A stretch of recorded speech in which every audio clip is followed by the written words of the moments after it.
دعوے الفت احمد تو سبھی کرتے ہیں، دعوے الفت احمد تو سبھی کرتے ہیں، کوئی نکلے تو صحیح رنج اٹھانے والا۔ یا صاحب الجمال و یا سید البشر، یا صاحب الجمال و یا سید البشر، من وجهك المنير لقد نور القمر، لا يمكن الثناء كما كان حقه، بعد از خدا بزرگ تو یہ قصہ مختصر۔ آفاقہا گردید ام مہر بتا ورزید ام، بسیار خوبہ دید ام لیکن تو چیزیں دی گئی۔ حضور اکرم صلی اللہ علیہ وسلم نے ارشاد فرمایا، المسلم من سلم المسلمون من لسانہ ویدہ، کہ مسلمان وہ شخص ہے جس کی زبان سے دوسرے مسلمان محفوظ رہے۔ چونکہ پہلے آبادی کا جو تناسب ہوا کرتا تھا وہ سارے کے سارے مسلمان رہتے تھے ایک ساتھ، اس لیے حدیث میں یہ آیا ہے المسلم من سلم المسلمون من لسانہ ویدہ، کہ مسلمان وہ آدمی ہے جس کے زبان سے دوسرے مسلمان محفوظ رہیں۔ تو دوسرے مسلمان محفوظ رہیں اس کا مطلب یہ نہیں ہے کہ جو آدمی مسلمان نہیں ہے اس کے ساتھ یہ حکم لاگو نہیں ہوگا۔ مسلمان حقیقی وہی ہے جس کی زبان اور کردار اور عمل سے اور ہاتھ سے اور قوت سے دوسرے لوگ محفوظ رہیں۔ ایک آدمی ہے اس کا نام حبیب اللہ ہے، اور کوئی شخص عار دلانے کے لیے یہ کہے کہ تمہارا نام تو حبیب اللہ ہے لیکن تم کام عدو اللہ والے کرتے ہو۔ عدو اللہ مطلب اللہ کا دشمن، یہ غلط بات ہے۔ یہ حدیث کا ایک جز تو یہ ہے۔ دوسرا جز والمہاجر من حجر ما نہی اللہ عنہ، کہ مہاجر وہ شخص ہے جو ان چیزوں کو چھوڑ دے جس سے اللہ نے منع فرمایا ہے۔ مکہ المکرمہ میں جب اسلام پر ایمان پر عمل کرنا دشوار گزار ہو گیا تو اللہ تعالیٰ نے حکم یہ دے دیا کہ مدینہ طیبہ ہجرت کر جائیں۔ اس وقت ہجرت فرض تھی۔ آج بھی یہ حکم ہے کہ اگر کسی شخص کے لیے کسی جگہ پہ اپنے ایمان پہ اور اپنے اسلامی تشخص کے ساتھ دینی احکامات پر عمل کرنا دشوار ہو تو وہ ایسی جگہ اگر جاتا ہے جہاں دین پر عمل کرنا اس کے لیے سہل اور آسان ہو، تو آج بھی وہی حکم ہے، اس کو مہاجر کہا گیا ہے۔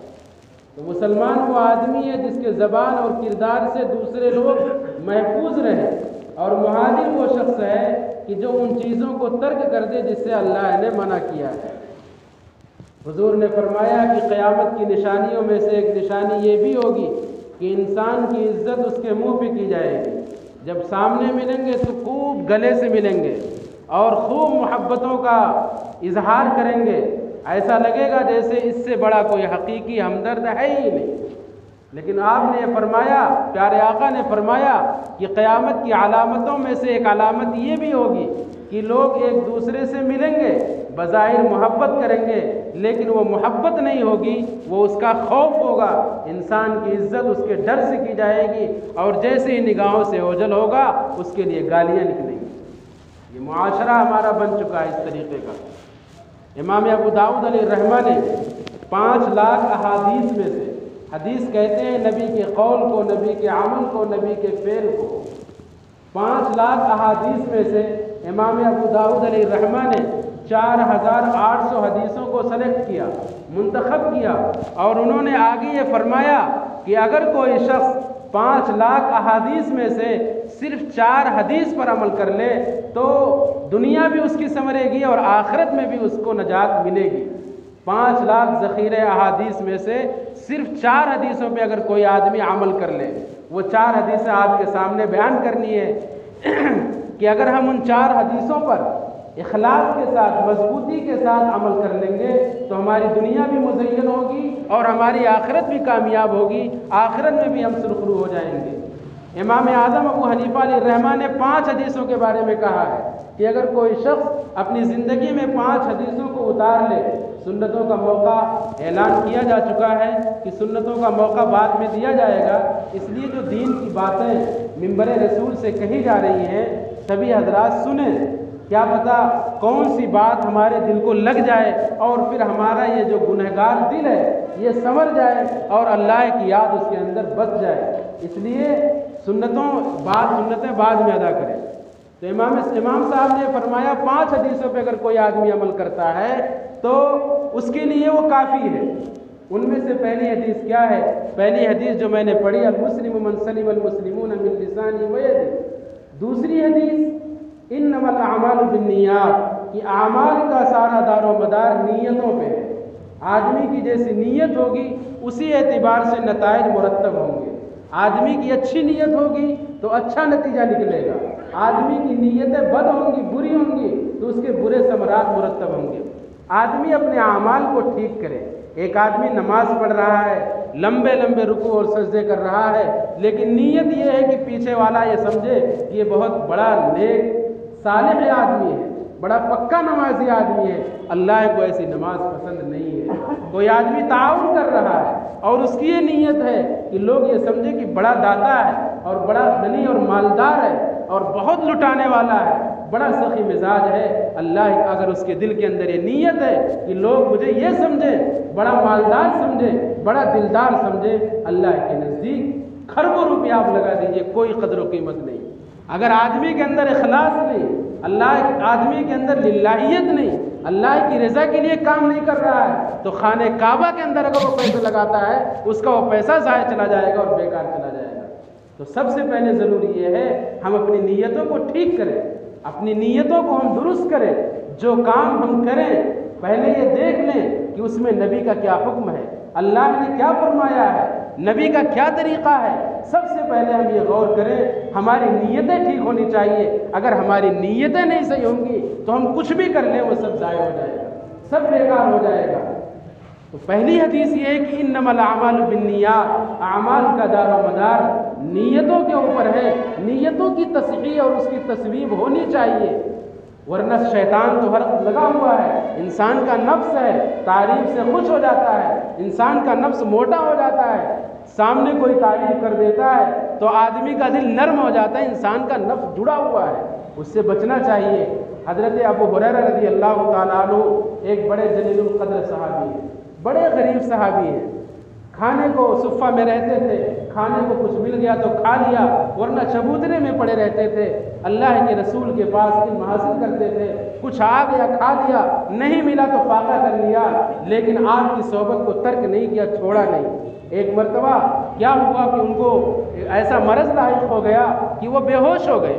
کسی نے یہ کہا کہ ان کو مرگی کا مرض ہو گیا ہے، ان کو مرگی کی بیماری ہو گئی ہے۔ اس زمانے میں مرگی کے دور کرنے کا جو طریقہ تھا کہ گردن پہ پیر لات لگائی جاتی تھی، پیر رکھا جاتا تھا، اس سے آدمی ٹھیک ہوتا تھا اگر اس کو مرگی ہوا کرتی تھی۔ ایک صاحب نے پیر لگانا چاہا، کسی نے کہا ارے بھائی ان کو کوئی بیماری نہیں ہے، ان کو کوئی مرض نہیں ہے، شدت جوع، شدت بھوک کی وجہ سے، بھوک کی تاب نہ لا کر نقاہت اور کمزوری کی وجہ سے ان کے ساتھ یہ معاملہ پیش آیا ہے۔ جب یہ گورنر بنے حضرت ابو ہریرہ رضی اللہ تعالیٰ عنہ، تو جب گورنر بنے تو انہوں نے یہ سوچا کہ میں گورنر ہو گیا ہوں، کہیں ایسا نہ ہو کہ میرا نفس موٹا ہو جائے، مجھے منصب مل گیا ہے، مجھے عہدہ مل گیا ہے، کہیں میرے دل کے اندر کوئی بات پیدا نہ ہو جائے۔ تو انہوں نے ایک کام کیا کہ جب وہ گورنری کے کام سے فارغ ہوتے تھے تو بازار نکل جایا کرتے تھے، بازار کے راستے جنگل جایا کرتے تھے اور جنگل میں پہنچ کر کے لکڑیوں کو گٹھر اپنے سر پہ رکھ کر کے آتے تھے اور ایسے راستے کا انتخاب کرتے تھے جو بازاری راستہ ہوا کرتا تھا تاکہ لوگ دیکھیں، اور جب وہ اس راستے سے گزرتے تھے، بازار سے ان کا گزر ہوتا تھا تو وہ یہ کہتے تھے کہ راستہ دے دو، گورنر جا رہے ہیں، گورنر جا رہے ہیں۔ اس طریقے سے وہ اپنی اصلاح کیا کرتے تھے کہیں میرا نفس موٹا نہ ہو جائے۔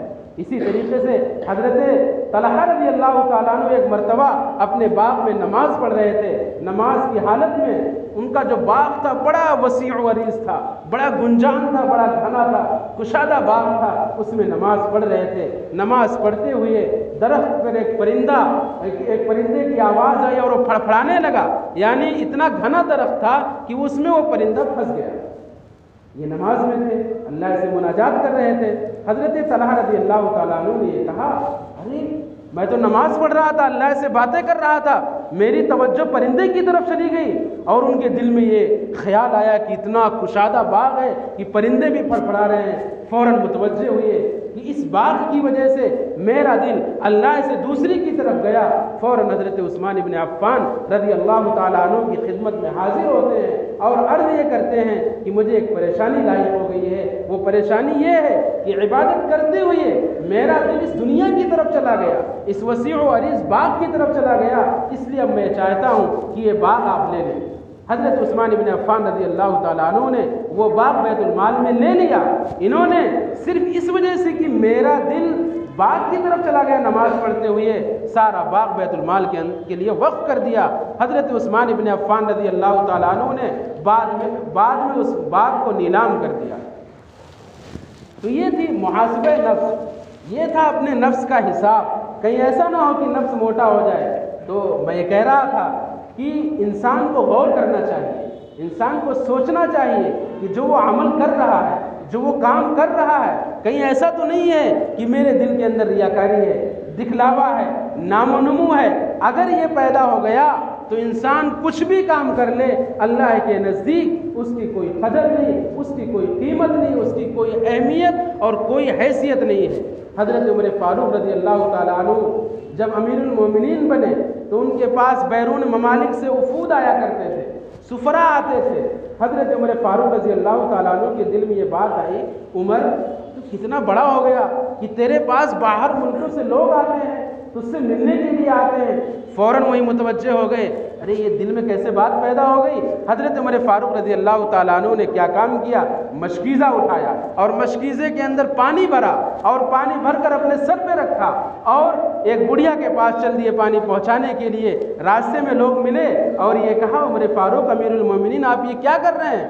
انہوں نے کہا کہ میں جو کر رہا ہوں صحیح کر رہا ہوں۔ انہوں نے کہا ہم یہ پانی پہنچا دیتے ہیں۔ حضرت عمر فاروق رضی اللہ تعالیٰ عنہ نے فرمایا، نہیں، بڑھیا کو میرے پانی کی ضرورت نہیں ہے، لیکن مجھے اس چیز کی ضرورت ہے۔ میرے دل میں یہ خیال کیسے آ گیا کہ عمر تو اتنا بڑا آدمی ہو گیا کہ تیرے پاس باہر سے لوگ آ رہے ہیں ملنے کے لیے، میں اپنے نفس کی اصلاح کے لیے یہ مشکیزہ اپنے اوپر اٹھایا ہوا ہوں۔ حضرت یوسف علیہ السلام کا واقعہ سبھی جانتے ہیں۔ اللہ تعالیٰ نے ان کے باپ حضرت یعقوب علیہ السلام کا امتحان لیا، حضرت یوسف کو جدا کر دیا اور یہ جدائی 80 سال تک رہی۔ روتے رہے بیٹے کے غم میں، ان کی آنکھوں کی روشنی بھی ختم ہو گئی تھی۔ حضرت یوسف علیہ السلام سے اتنی محبت تھی، لیکن واقعہ کیا ہوا تھا؟ واقعہ لوگوں کو معلوم نہیں ہے کہ اللہ نے ان کا امتحان کیوں لیا۔ تہجد کی نماز رات کے اخیر حصے میں اگر کوئی بندہ اٹھتا ہے، جب ساری مخلوقات سوتی ہے اور بندہ اٹھ کر کے اللہ کے سامنے راز و نیاز کی باتیں کرتا ہے، اللہ کے سامنے عبادت کرتا ہے، اللہ سے اپنے گناہوں کی معافی چاہتا ہے، اللہ کو یہ عمل بہت پسند ہے۔ حضرت یعقوب علیہ السلام نماز پڑھ رہے تھے، نماز میں حضرت یوسف علیہ السلام خوبصورت تھے۔ بھئی حضرت یعقوب نبی، ان کے باپ حضرت اسحاق نبی، ان کے باپ حضرت ابراہیم نبی، حضرت یعقوب کے بیٹے حضرت یوسف نبی، اللہ نے تو نبوت کا پورا چراغ ہی بنا دیا تھا ان کے خاندان کو۔ تو حضرت یعقوب علیہ السلام تہجد میں ہیں، حضرت یوسف کی طرف نگاہ چلی گئی۔ اللہ تعالیٰ نے یہ فرمایا، اچھا کہ عبادت تم میری کر رہے ہو اور تمہاری توجہ بیٹے کی طرف چلی گئی، میں تمہاری یہ دونوں آنکھیں نکال لوں گا۔ اللہ تعالیٰ نے اس تہجد میں جو حضرت یعقوب علیہ السلام کی نگاہ حضرت یوسف علیہ السلام کی طرف چلی گئی، ایسی سخت آزمائش کی کہ 80 سال تک حضرت یوسف علیہ السلام اپنے باپ کی نگاہوں سے اوجھل رہے اور دور رہے۔ آج تھوڑا سا ہم کام کرتے ہیں تو اس کی تشہیر پہلے کر دیتے ہیں، اس کا ایڈ ہم پہلے کر دیتے ہیں، کسی کو ایک کپ چائے پلاتے ہیں تو شور پہلے مچا دیتے ہیں کہ فلاں صاحب ہمارے گھر آئے تھے، ہم نے ان کے لیے دسترخوان لگایا، اس طریقے کے مشروبات پیش کیے۔ حدیث کا جو پہلا جملہ ہے کہ 4 حدیث میں سے پہلی حدیث یہ ہے کہ انسان یہ غور کرے کہ میں جو کام کر رہا ہوں وہ اخلاص کے ساتھ کر رہا ہوں یا نہیں کر رہا ہوں، اللہ کے لیے کر رہا ہوں کہ نہیں کر رہا ہوں۔ دوسری حدیث، من حسن اسلام المرء ترکہ ما لا یعنی، اسلام کی خوبی یہ ہے کہ آدمی ایسی چیزوں کو ترک کر دے جس میں نہ تو دین کا فائدہ ہو نہ دنیا کو فائدہ ہو۔ آج موبائل کا زمانہ ہے، کیسی اناپ شناپ چیزیں آتی ہیں، نہ تو دین کا فائدہ نہ دنیا کا فائدہ۔ لوگ ایسے ایسے سوالات کرتے ہیں، ایک عورت جنگل میں نماز پڑھ رہی ہے، دائنی طرف سلام پھیرا تو اس کا وضو ٹوٹ گیا، بائیں طرف سلام پھیرا تو اس کا یہ ہو گیا۔ یہ سب لغویات چیزیں ہیں، یہ سب فضولیات ہیں، نہ تو دین کا کوئی فائدہ نہ دنیا کا کوئی فائدہ۔ تو ایک مسلمان کو یہ چاہیے کہ وہ ایسی چیزوں سے بچا رہے جس میں نہ تو دنیاوی فائدہ ہو نہ اخروی منفعت ہو۔ من حسن اسلام المرء ترکہ ما لا یعنی، اسلام کی خوبی یہ ہے کہ فضولیات سے، لغویات سے، افواج سے، مغلظات سے، الٹی سیدھی چیزوں سے بچا جائے۔ تیسری جو حدیث آپ صلی اللہ علیہ وسلم نے فرمائی، لا یؤمن احدکم حتی یحب لاخیہ ما یحب لنفسہ، کہ تم میں سے کوئی آدمی مومن کامل نہیں ہو سکتا جب تک وہ اپنے لیے وہ چیز نہ پسند کرے جب تک جو دوسروں کے لیے پسند کرتا ہے۔ یعنی آپ دوسروں کے لیے وہی چیز پسند کریں، وہی چیز چاہیں جو اپنے لیے چاہتے ہیں۔ کیا ہم چاہتے ہیں کہ ہماری کوئی برائی کرے؟ کیا ہم اس بات کو پسند کرتے ہیں کہ ہماری کوئی غیبت کرے؟ کیا ہم اس بات کو چاہتے ہیں کہ ہماری کوئی زمین ہڑپ لے؟ کیا ہم یہ چاہتے ہیں کہ ہمیں کوئی گالی دے؟ کیا انسان یہ چاہتا ہے کہ اس کے ماں اور بہن کی عزت و آبرو لوٹی جائے؟ جب ہم اس بات کو اپنے لیے پسند نہیں کرتے تو کون سے منہ سے اور کون سی نگاہ سے اور کون سی ادا سے ہم دوسروں کے لیے اس بات کو پسند کرتے ہیں کہ آدمی دوسرے کی برائی کرے، دوسرے کی زمین قبضہ کر لے، دوسروں کا مال ہڑپ لے، دوسروں کی عزتوں کو تار تار کر دے؟ انسان کی خوبی یہ ہے، اسلام کی خوبی یہ ہے، ایک مسلمان کی امتیازی شان یہ ہونی چاہیے کہ وہ دوسروں کے لیے جو چیز پسند کر رہا ہے، جو اپنے لیے پسند کر رہا ہے وہی پسند کرے۔ آج ہم اپنے لیے جو پسند کرتے ہیں دوسروں کے لیے پسند نہیں کرتے۔ چوتھی چیز، چوتھی حدیث، الحلال بین والحرام بین۔ پیارے آقا جناب محمد رسول اللہ صلی اللہ علیہ وسلم نے ارشاد فرمایا کہ ساری چیزیں واضح کر دی گئی ہیں، حلال کو بھی واضح کر دیا گیا، حرام کو بھی واضح کر دیا گیا۔ اللہ تعالیٰ نے یہ بتلا دیا ہے یہ جنت کا راستہ ہے، یہ جہنم کا راستہ ہے، اس راستے پہ جاؤ گے تو برباد ہو جاؤ گے، اس راستے پہ چلو گے تو کامیاب ہو جاؤ گے۔ آج امت شوق سے، پورے ذوق سے، پورے اہتمام سے جہنم کے راستے کی طرف جا رہی ہے۔ آج دھڑلے کے ساتھ، پوری جرات اور بے باکی کے ساتھ گناہوں کے راستے پہ لوگ چل رہے ہیں۔ غور کرنے کی ضرورت ہے، غور و فکر کرنے کی ضرورت ہے۔ آج ہمارے دلوں کے اندر آپ صلی اللہ علیہ وسلم کا عشق، ان کی محبت ہمارے دلوں کے اندر نہیں ہے، ورنہ آدمی جس سے محبت کرتا ہے، جس سے پیار کرتا ہے تو فرما برداری کا جذبہ بھی اس کے اندر پیدا ہو جاتا ہے۔ ان المحب لمن یحب مطیع، کہ آدمی جس سے پیار کرتا ہے، جس سے عشق کرتا ہے، جس سے محبت کرتا ہے، آدمی اس کا فرما بردار ہو جاتا ہے۔ حضرت ابو بکر رضی اللہ تعالیٰ عنہ کے بیٹے ہیں حضرت عبد الرحمن، غزوہ بدر کی لڑائی میں اسلام نہیں لائے تھے۔ ٹائم ہو گیا، مختصر سی بات کہہ کے ختم کر رہا ہوں کہ حضرت ابو بکر صدیق رضی اللہ تعالیٰ عنہ کے بیٹے غزوہ بدر میں شریک رہے حضرت عبد الرحمن، لیکن اسلام نہیں لائے تھے۔ ایک مرتبہ جب اسلام لا چکے تو کسی مجلس کے اندر بیٹھے ہوئے تھے، انہوں نے اپنے والد محترم حضرت ابو بکر صدیق رضی اللہ تعالیٰ عنہ سے فرمایا کہ ابو جان، غزوہ بدر کے اندر آپ میرے بالکل سامنے آ گئے تھے، لیکن میں نے یہ سمجھ کر کے کہ یہ میرے باپ ہیں، آپ کی گردن کو، آپ کے سر کو جسم سے جدا نہیں کیا، الگ نہیں کیا۔ اگر میں چاہتا تو میں تمہاری گردن تمہارے سر سے، تمہاری گردن تمہارے بدن سے جدا کر دیتا، الگ کر دیتا۔ حضرت ابو بکر صدیق رضی اللہ تعالیٰ عنہ نے فرمایا ٹھیک ہے، لیکن اگر یہ صورتحال میرے سامنے ہوتی، ایک باپ اپنے بیٹے کو کیا جواب دے رہا ہے، اگر یہ صورتحال میرے سامنے ہوتی کہ تم میرے سامنے آ گئے ہوتے اور مجھے موقع مل گیا ہوتا تمہاری گردن اتارنے کا تو میں تمہاری گردن اتار دیتا۔ کیوں؟ کیونکہ تم دشمنان اسلام میں سے تھے، تم میرے پیارے نبی صلی اللہ علیہ وسلم کے خلاف لڑنے والوں میں شامل تھے، میں تمہارے گردن کو الگ کر دیتا۔ کیسا جواب تھا، کیسا عشق تھا۔ حضرت عبداللہ ابن زید ابن عبد ربی وہ خوش نصیب صحابی ہیں، یہ جو اذان ہم کو ملی ہے خواب میں انہی کو اذان بتلائی گئی تھی، پھر انہوں نے اپنا خواب حضور سے نقل کیا تھا اور یہ فرمایا تھا میرے پاس ایسے ایسے فرشتے آئے ہوئے ہیں اور اس طریقے کے کلمات سکھائے جا رہے ہیں، سکھا رہے ہیں۔ آپ نے اس کو اذان میں شامل کر لیا۔ 5 وقت ہم سنتے ہیں، کھیت میں کام کر رہے ہیں، ان کے کانوں میں آواز آئی کہ دونوں جہاں کے سردار جناب محمد رسول اللہ صلی اللہ علیہ وسلم دنیا سے رخصت ہو چکے ہیں۔ کھیت میں کام کر رہے تھے، ایسا عشق تھا.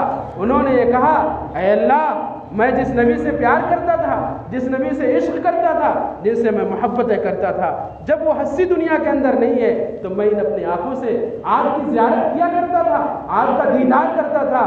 جب وہ ہستی دنیا کے اندر نہیں ہے، ان آنکھوں کی روشنی کا میرے لیے کوئی فائدہ نہیں ہے، تو اس کو چھین لے. دل سے دعا نکلی تھی، اللہ تعالیٰ نے وہ دعا قبول کر لی اور ان کی دونوں آنکھوں کی روشنی اور دونوں آنکھوں کی بینائی ختم ہو گئی. یہ عشق پیدا کرنے کی ضرورت ہے. نعرے لگانے سے، زبان کے دعوے کرنے سے یہ سب کام نہیں ہوتا. کام تو یہ ہے، دعوے الفت احمد تو سبھی کرتے ہیں، کوئی نکلے تو صحیح رنج اٹھانے والا. آپ سے جب تک آدمی کے دل میں خوف الہی نہیں ہوگا، نبی سے سچا اور پیار اور عشق نہیں ہوگا، کوئی کتنا بھی دعویٰ کرے اس کو ساحل نہیں ملے گا، اس کو نجات نہیں ملے گی. اگر کامیابی ہم چاہتے ہیں تو پیارے رسول صلی اللہ علیہ وسلم کے طریقے کو آج ہی سے اختیار کریں، ابھی سے اپنی زندگی کے اندر لائیں، ابھی سے اپنی زندگیوں کے اندر اتاریں. اللہ تعالی ہم سب کو اپنے پیارے حبیب صلی اللہ علیہ وسلم کی سنتوں پر عمل کرنے کی توفیق عطا فرمائے.